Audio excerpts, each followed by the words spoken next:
Mesmo com um grande apelo político, o Copom decidiu mais uma vez em manter a taxa Selic em 13,75% ao ano. Nesse vídeo eu vou comentar essa decisão do Copom e mais do que isso, eu vou mostrar para você como que a taxa de juros é formada aqui no Brasil e também ensinar você a pesquisar essas variáveis que eu trarei aqui para que você possa analisar a formação da taxa de juros no Brasil. Meu nome é Thiago Feitosa, você está no canal da T2 Educação e aqui eu ajudo você a ser um profissional ou uma profissional de mercado financeiro completo, tá bom? Eu ajudo você com as principais certificações de mercado, mas também com vídeos como esse aqui, ó, para você aprender o mercado para valer, para você sair da superfície, para você aumentar o teu repertório. Então, se você é novo ou nova, se inscreve aí para você não perder nenhum vídeo. Se você já é de casa, sabe que aqui você aprende para valer, já chega dando aquele like. Beleza? Bom, para a gente começar esse vídeo, já quero deixar claro uma coisa. Ninguém discorda que a taxa Selic está alta. Todo mundo sabe que a taxa está alta, inclusive os próprios membros do Copom. Ninguém discorda que a taxa de juros precisa reduzir, tá? A grande discordância é em qual momento que ela precisa reduzir. Alguns defendem que ela seja reduzida imediatamente. Outros, como é o caso do Copom, defende que ela seja mantida para que a gente possa chegar em algum alinhamento em relação à nossa inflação.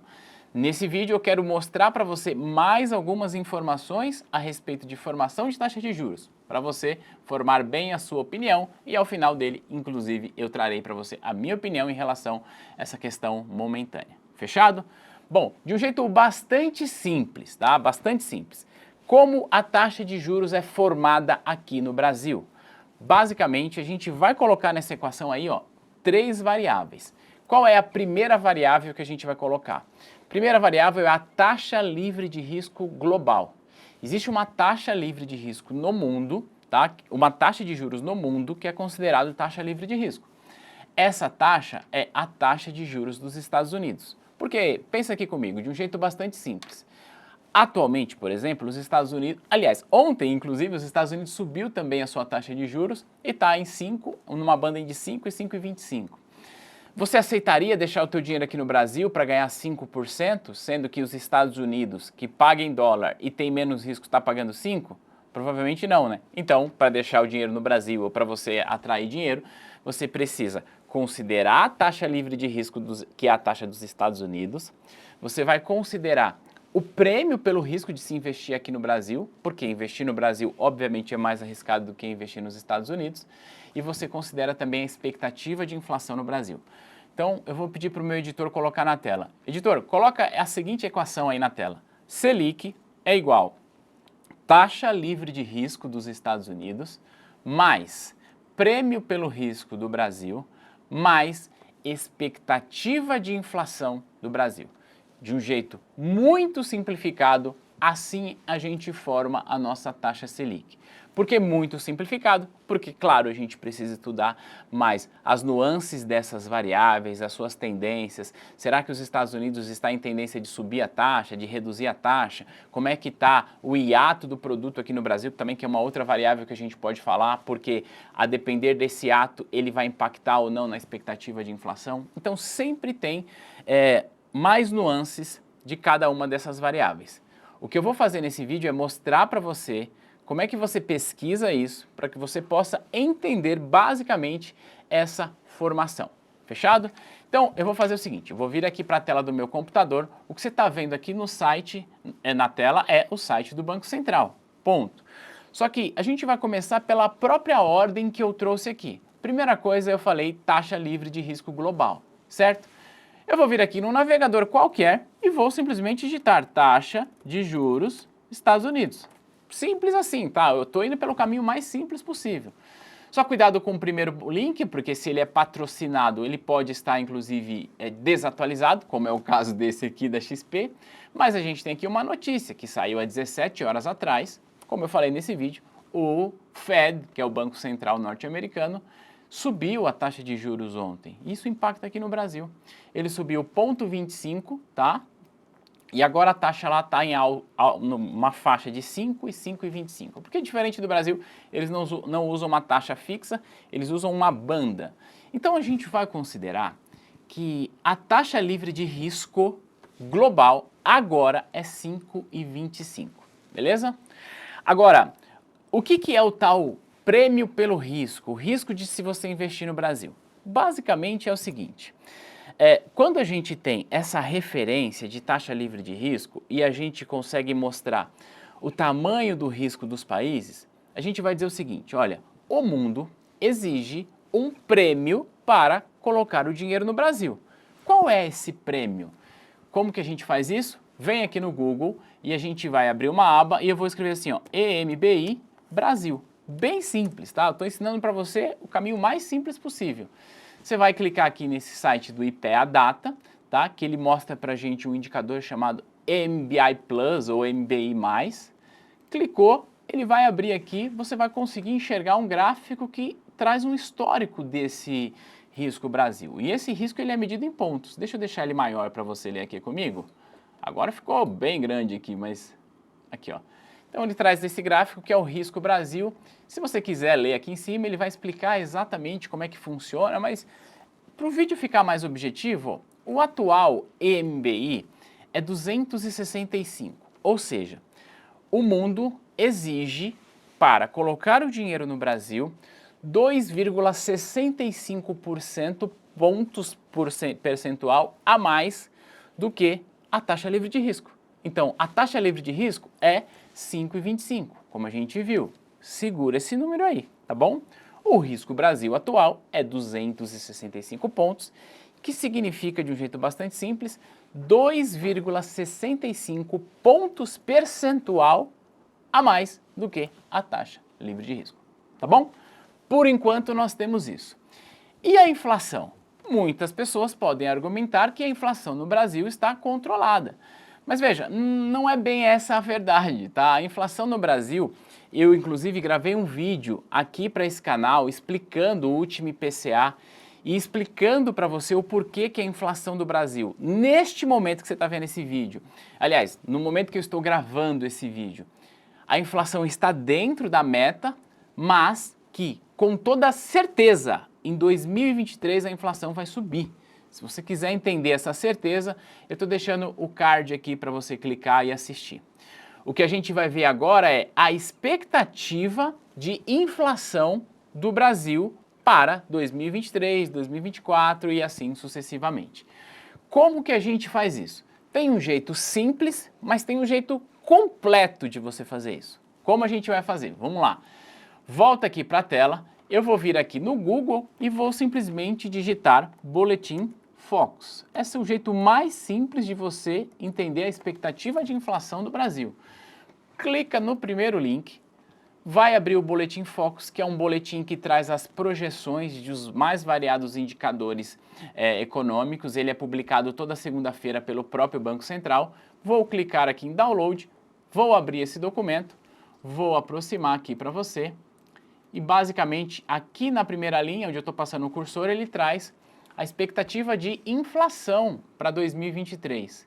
E olha só, a expectativa é que em 2023 a gente feche a inflação com 6%. Só que o principal ponto desse lance aqui não é você olhar só a expectativa, é você olhar esse bendito desse triângulo aqui, ó, que está apontado para cima. O que esse triângulo apontado para cima explica para a gente? Que há 5 semanas, conforme está aqui, essa expectativa é revisada para cima. Ou seja, a tendência de elevação da inflação, ela vem se confirmando há pelo menos 5 semanas. E aqui tem os mais variados indicadores. Tem um outro componente que vale a pena você olhar, embora não seja a pauta desse vídeo, que é o IPCA administrado. O IPCA administrado tem com uma projeção muito alta, de 10%. Isso aqui são os preços administrados. São os preços cujos reajustes não estão muito sujeitos à lei de oferta e demanda. Como, por exemplo, o combustível, né, porque tem um fator preponderante ali da Petrobras nessa formação de preço, como o preço dos planos de saúde, da energia elétrica, que depende lá da bandeira X, da bandeira Y e envolve uma decisão governamental, ela está bem alta. Só que eu quero mostrar agora para você um jeito mais completo de você olhar para isso, tá? Não fazendo via Boletim Focus. Nós vamos vir aqui no Google e você vai digitar o seguinte: gerenciador de expectativas do Banco Central. Esse site aqui, sistemas de expectativas de mercado, tá? Você pode digitar sistemas de expectativa do mercado, você vai clicar aqui, e aí nesse site você consegue ver a expectativa que o mercado tem para os mais variados indicadores, tá? E olhar o seu comportamento. O que eu vou clicar aqui? Eu vou diminuir esse cara, grupo de indicadores, índice de preços, periodicidade anual, qual o indicador que eu quero? O IPCA, tá? E aí eu quero olhar como que o mercado vem olhando para a expectativa da inflação. Então, eu vou voltar aqui para pegar de 2022, janeiro, dia 1º até o último. E aí você pode escolher se você quer a média, se você quer a máxima, se você quer a mediana. Na minha leitura, o mais razoável para isso é a mediana. A gente não pega nem a máxima, nem a mínima, e também nem a média, mas a gente pega aquela medida que está ali no meio entre o máximo e mínimo, dado a quantidade de informação. Se a gente pega a média, pode ter uma pequena distorção aí.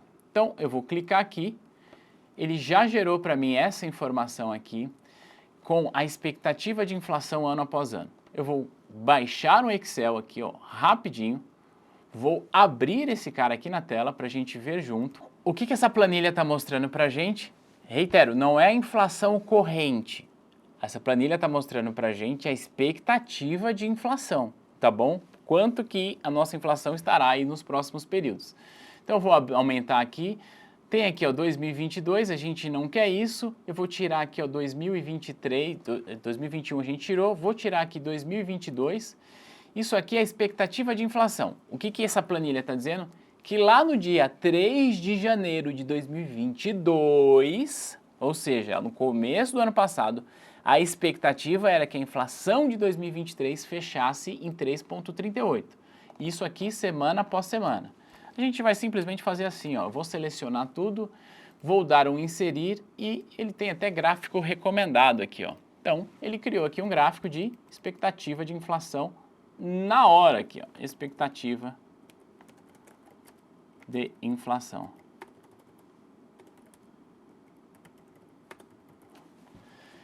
Como você pode ver, a gente está com uma tendência de alta de expectativa de inflação. Quando a gente vem aqui, ó, dezembro de 2022, nesse período, a gente estava aqui, ó, outubro, novembro, dezembro de 2022, a gente tinha aqui uma expectativa de queda de inflação, mas agora ela se reverteu.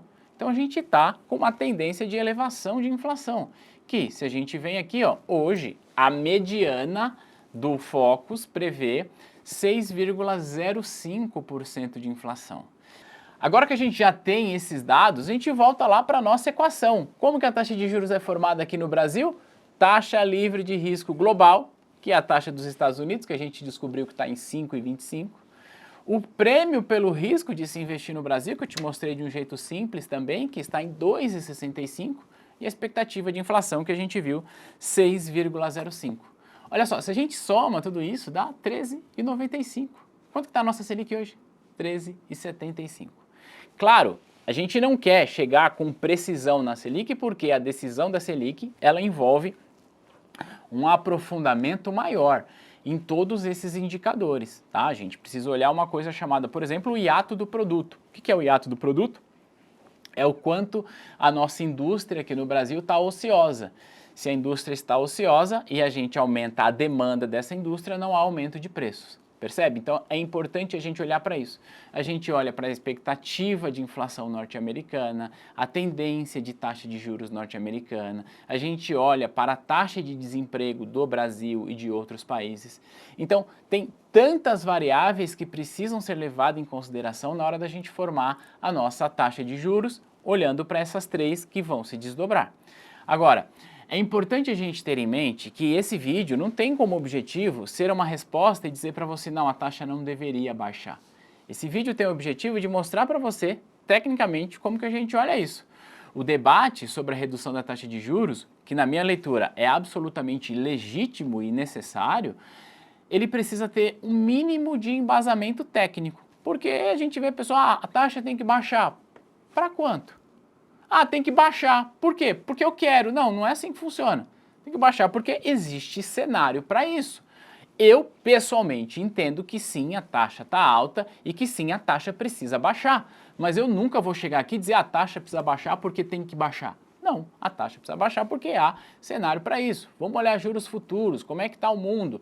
E a gente precisa entender que a gente não vive numa bolha e uma decisão equivocada da taxa de juros pode custar muito caro, tá? É importante a gente ler isso. Eu quero trazer só um argumento que eu tenho escutado aí com legitimidade até de algumas pessoas dizendo o seguinte, olha, a taxa de juros pode baixar porque a inflação do Brasil não é uma inflação de demanda, é uma inflação de custo. E eu até entendo esse argumento. A gente está com muita gente desempregada, a pobreza no Brasil está realmente grave, tá? Só que se você está dizendo para mim que a inflação é uma inflação de custo, você está dizendo que o custo da produção está mais caro. Se eu baixo a taxa de juros, uma consequência provável é uma elevação do dólar. Se o dólar sobe, o custo da produção não vai aumentar? O custo da produção também aumenta. Então, reitero, a gente precisa trazer tecnicidade para esse debate. A taxa precisa baixar. Eu estou contigo nessa, eu concordo com você. Eu só não vou sair por aí repetindo jargões que as pessoas dizem porque elas acham que a taxa precisa baixar por quê? Porque eu quero. Não, não é bem assim que a banda toca. A gente precisa ter contexto para isso, a gente precisa ter cenário para isso. E aí, para esse vídeo não ficar longo, eu quero convidar você a ir no site do Banco Central e dar uma lida no comunicado do Banco Central, tá? Então tá aqui o site do Banco Central, tem aqui a publicação, eu já até deixei separado aqui, ó, Copom mantém a Selic. Aqui nessa página o Banco Central explica o que foi que ele lê, o que ele lê quando ele está tomando essa decisão. E o ponto mais importante que eu quero destacar é, sem prejuízo do seu objetivo fundamental de segurar a estabilidade de preços, essa decisão também implica suavização das flutuações do nível de atividade econômica e fomento do pleno emprego. É isso que o Banco Central está dizendo. Olha, essa é a minha função, controlar a inflação. Eu, Banco Central, existo para isso e eu estou caminhando para chegar nessa convergência de inflação, tá bom? E aí, mais para frente ele vem falar e o único ponto que me chama a atenção é o Banco Central não hesitará em retomar o ciclo de ajuste caso o processo de desinflação não transcorra como esperado. Ou seja, se a inflação não ceder, o Banco Central está dizendo, olha, se precisar a gente sobe ainda mais a taxa de juros. Isso é realmente preocupante, porque a taxa 3,75 já está sufocando a economia, se subir ainda mais.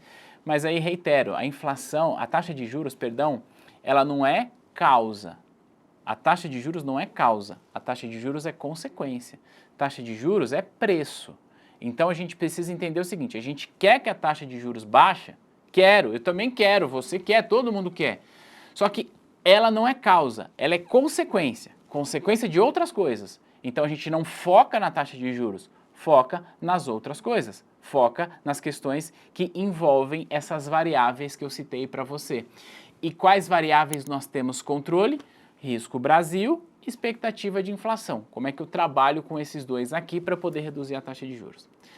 Conta para mim se ficou claro para você e eu quero saber aqui nos comentários, qual a sua percepção, qual a sua leitura? Taxa de juros já deveria baixar ou você acha que ainda está cedo? Quero saber a sua leitura, vamos debater aqui embaixo se esse vídeo fez sentido. Compartilha para que mais pessoas possam aprender a olhar para esses indicadores e a gente vai se ver no próximo material. Tchau!